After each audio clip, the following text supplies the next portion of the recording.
की श्रद्धेय बाळासाहेब आंबेडकर मैदानात उतरलेले आहे आणि त्यांनी आवाहन केलेलं आहे की समविचारी पक्षांना सोबत घेऊन तुम्ही हे एक दिवसाचं महाराष्ट्र बंद करा म्हणून सर्वांना आवाहन केलेलं आहे की स्वयंस्फूर्तीनं त्यांनी एक दिवसासाठी आपले दुकानदाऱ्या वगैरे सर्व बंद करून हा महाराष्ट्राचं आंदोलन, महाराष्ट्र बंद आंदोलन ते यशस्वी करून दाखवावं, जेणेकरून याचा मेसेज या राज्य सरकारलाही जाईल आणि कलेक्टरच्या माध्यमातून केंद्र सरकारला सुद्धा जाईल.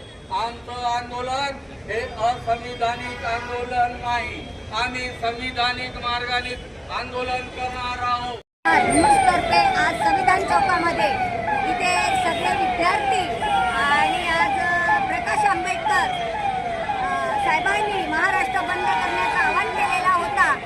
तर बरेच इथे बौद्ध बांधव आणि वेगवेगळ्या पद्धतीचे समाजाचे लोक आलेले आहे आणि काही विद्यार्थी आलेले आहे.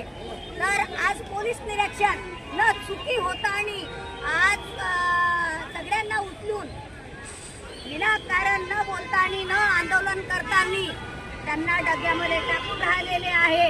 हे पोलीस निरीक्षणचं चुकीचं काम आहे. काल जो आंदोलन झालेला होता त्या पण आंदोलनमध्ये त्या लोकांनी असंच केले.